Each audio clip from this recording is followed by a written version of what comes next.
قادة صديقي، صاحب 26 ربيعا، مأساة حقيقية يعيشها هذا الشاب بسبب خطأ طبي عندما كان في السن الرابعة من عمره. مع مرور الوقت أصيب هذا الشاب بمرض خطير وهو مرض تمزق اللحم. يعني راني نعاني بزاف هذا المرض من مولا 4 سنين الى يومنا هذا 26 عام.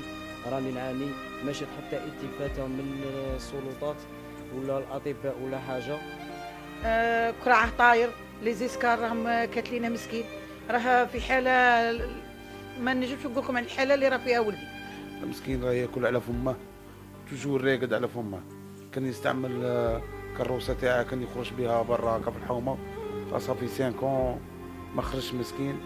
هو مسكين عنده خطأ طبي، دار عمليه ما نجحتش.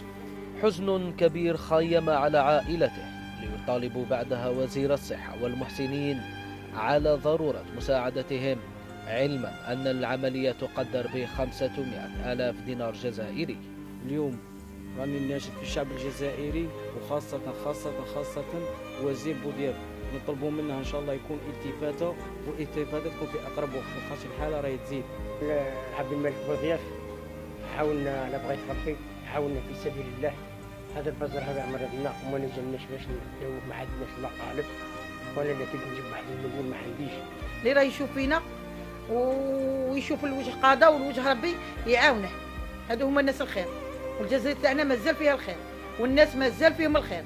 في انتظار ما ستتخذه الوزارة الوصية في حق هذا الشاب الذي أضحى يعاني في صمت في هذا الفراش، ونرجو من المولى عز وجل أن يشافيه.